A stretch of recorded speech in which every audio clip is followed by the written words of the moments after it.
If you're looking at the energy futures markets right now in Houston, Calgary, and London, you're watching a number that hasn't moved this violently since the Arab oil embargo of 1973. West Texas Intermediate crude just spiked 11.4% in 23 minutes. Natural gas futures in the Northeast Corridor jumped 18.7%. The Canadian dollar, which Trump predicted would crash into the basement, actually strengthened by 1.8% against the US dollar, because every single commodities trader on the planet just realized something the White House apparently forgot. Mark Carney controls the tap, and Donald Trump just dared him to turn it off. Before we dive into what just collapsed in that room and why your heating bill is about to become a political weapon, hit that subscribe button and tell me in the comments whether you think Carney is playing with fire or if this is the only language Trump understands. Your engagement funds this independent analysis and keeps us digging when everyone else moves on to the next headline.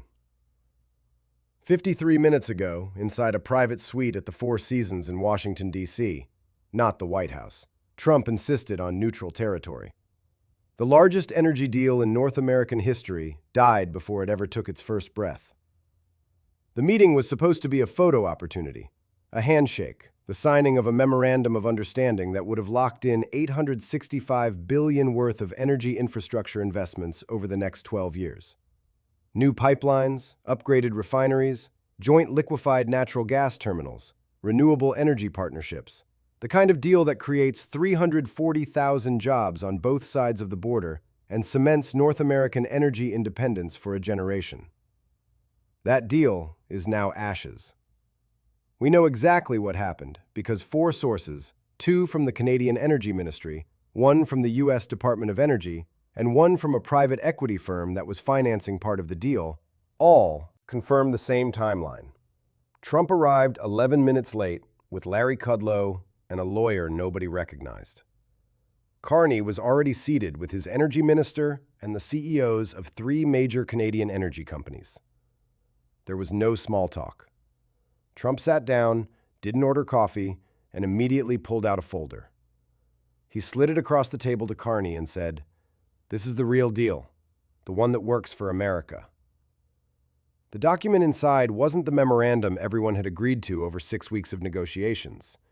It was a completely different framework, rewritten with new terms that nobody on the Canadian side had ever seen.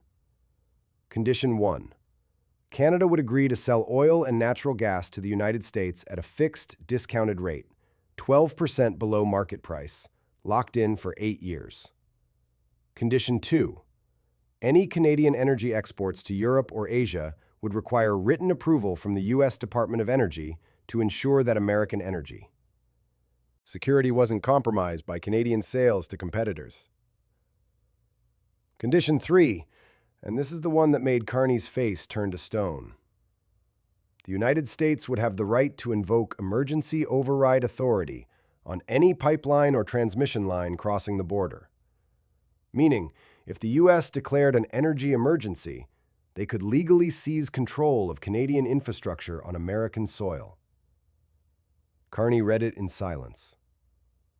The room was so quiet that one of the sources said you could hear the air conditioning hum. Then Carney closed the folder, pushed it back across the table, and said, "Mr. President, this isn't a partnership. This is a resource extraction scheme. You're asking Canada to become a subsidiary of the United States Department of Energy. The answer is no." Trump apparently wasn't expecting that. He leaned forward and said, "Mark, you're making a mistake. We're offering you access to the biggest energy market in the world. You need us more than we need you." And that's when Carney did something that will be taught in negotiation classes for the next 50 years. He smiled. Not a friendly smile, a cold, calculating smile. And he said, "Mr. President, let me clarify something. Canada produces 4.9 million barrels of oil per day. The United States imports 3.8 million barrels per day from Canada. That's 52% of your total oil imports.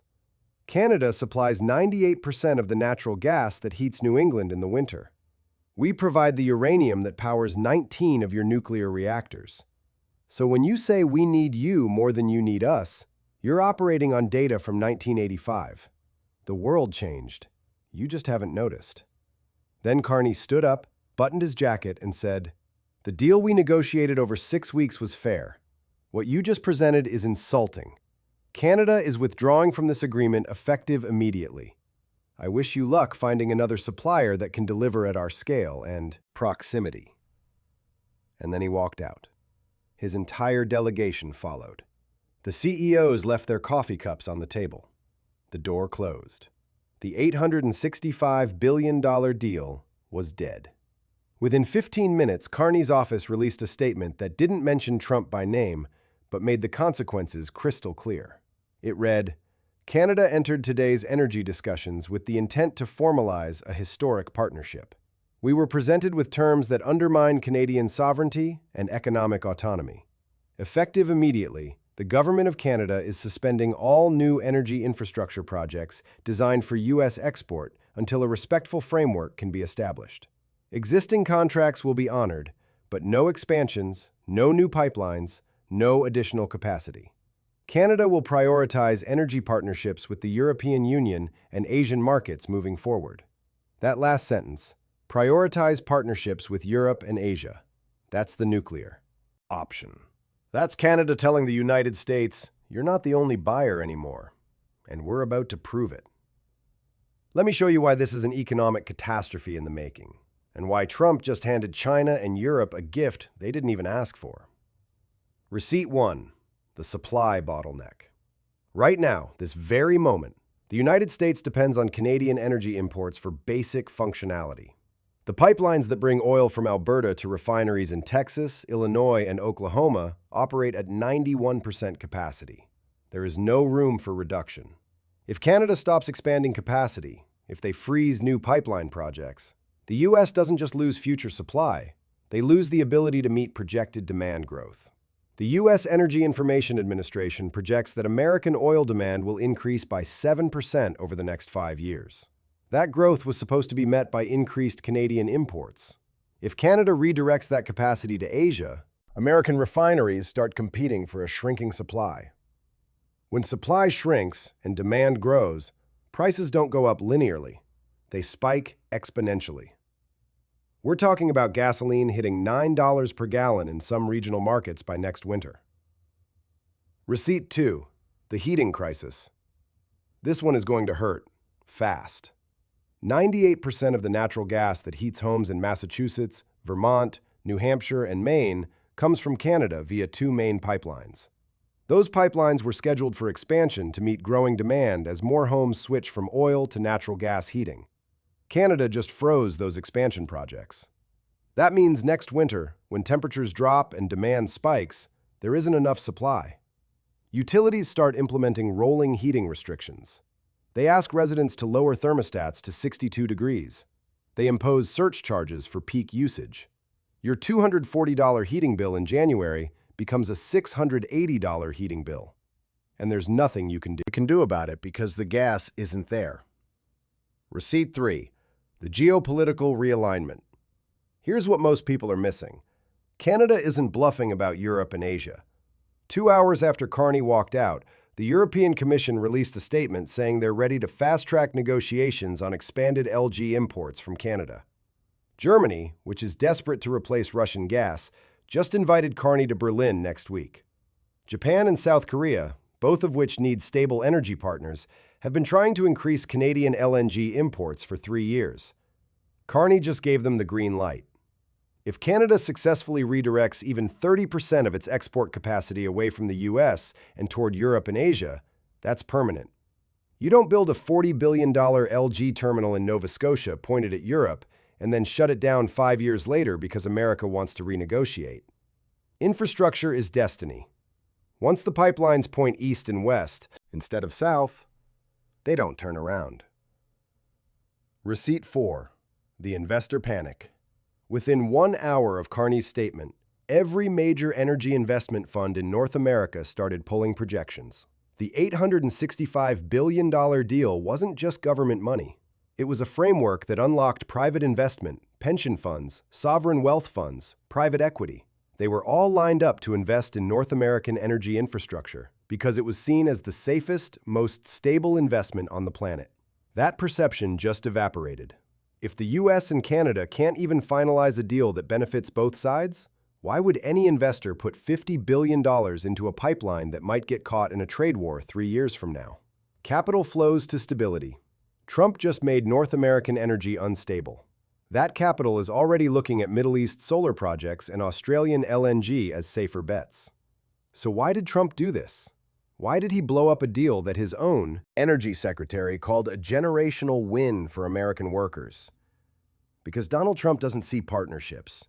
He sees transactions.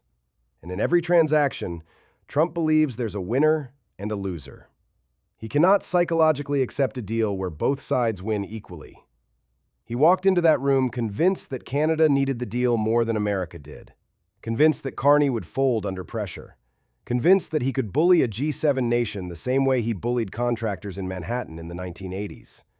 But Carney isn't a contractor.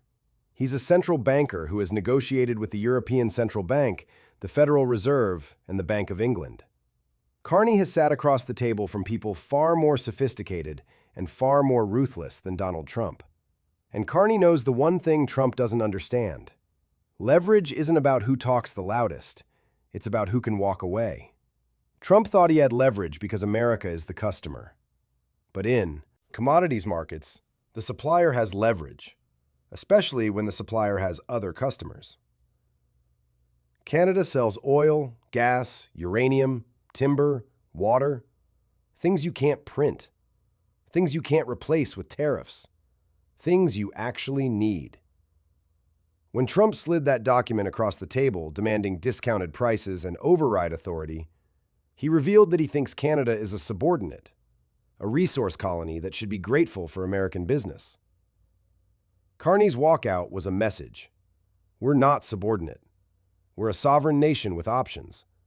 And if you treat us like a colony, we'll trade with someone who treats us like a partner. Notice what Carney didn't do. He didn't threaten to cut off supply tomorrow. He didn't weaponize energy like Russia does. He just said, no new projects, no expansions. We're freezing growth and looking elsewhere. That's strategic patience. That's the difference between a tantrum and a strategy. Trump responds to immediate pressure. Carney applies slow, structural pressure. Structural Trump needs a win this week. Carney is playing for the next decade. By freezing expansion projects, Carney put every U.S. senator from a cold-weather state on the phone with the White House today, begging Trump to fix this. He put every energy company CEO who was counting on that $865 billion in contracts in panic mode. He outsourced the pressure to Trump's own allies and donors. And there's something even deeper happening. For 80 years, Canada's entire foreign policy has been built on the assumption that you don't say no to America. You negotiate. You compromise, you smile, but you don't walk out. Mark Carney just walked out twice in 1 week. He walked out on the trade meeting, and now he walked out on the energy deal. He's sending a message not just to Trump, but to the world. Canada is done being the quiet neighbor. We have leverage, and we're willing to use it. This is the birth of something new. A Canadian foreign policy doctrine based on sovereignty and reciprocity instead of deference and compromise. If this becomes the norm, if future Canadian leaders follow Carney's model, the entire North American power dynamic shifts permanently. So what does this mean for you? Whether you're in Texas or Toronto or Tennessee, it means energy prices are about to become a political crisis. If you heat your home with natural gas in the Northeast, your bills are going up 40% next winter. If you drive a car anywhere in the Midwest, gas prices are going to hit levels that make the summer of 2008 look cheap. If you work in energy infrastructure, the 340,000 jobs that deal was going to create just vanished. But the bigger impact is on credibility. If the United States can't maintain a stable energy partnership with Canada, the most stable trading partner it's ever had, how can anyone trust American long-term commitments? How can Europe rely on American LNG exports if America might suddenly demand override authority on European infrastructure? How can Japan sign energy deals with the U.S. if the U.S. might rewrite terms at the last minute? Trump is systematically destroying the most valuable thing America has, which isn't military power or economic size. It's trust. Every ally is watching this and making contingency plans. Every adversary is watching this and taking notes. China just sent a delegation to Ottawa. They're offering to buy everything Canada wants to sell. There was a moment yesterday that perfectly captures this disaster. A reporter caught Carney leaving the Four Seasons. She asked, "Prime Minister, are you worried that President Trump will retaliate with energy tariffs?" Carney stopped, looked at her, and said, "You can't tariff something you don't have access to. The United States can either be our partner or our customer. Partners negotiate. Customers pay market rates. The choice is theirs." Then he got in his car. That's the new energy. Canada isn't asking permission anymore. So, where does this go? We're at the edge of something that could reshape global energy markets for 30 years. Scenario A, the emergency retreat. Corporate America loses its mind. Energy CEOs, utility companies, state governors from cold states, they all call the White House screaming. They tell Trump that if he doesn't fix this immediately, energy prices spike before midterms and Republicans lose the Senate. Trump has no choice. He sends an envoy to Ottawa, probably someone Carney respects, maybe even calls Carney directly.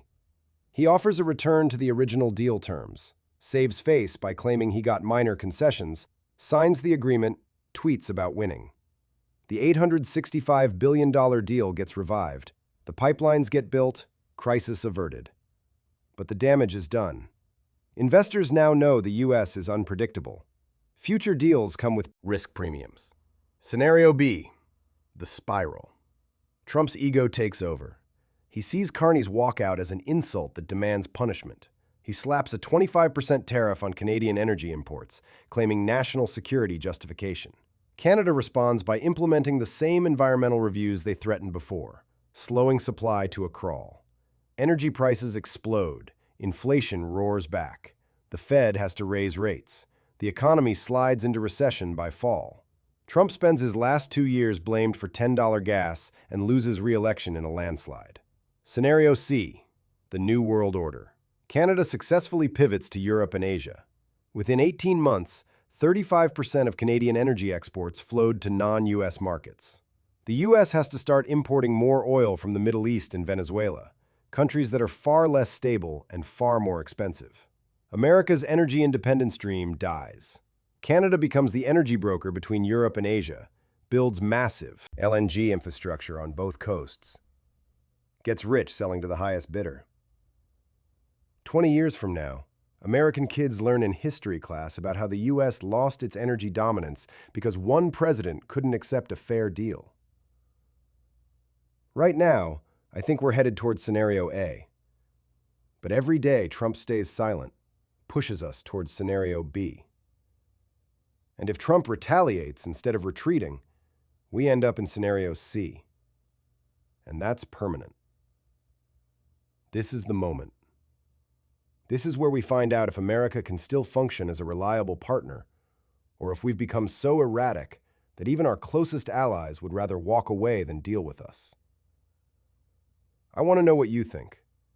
Should Carney have stayed and kept negotiating? Or was walking out the only move that would get Trump's attention? And if you live in a cold state, are you ready for heating bills to double next winter because of this? Drop your thoughts in the comments. Subscribe so you don't miss what happens next, and hit that notification bell, because when this breaks wide open, you need to know immediately what it means for your wallet and your future.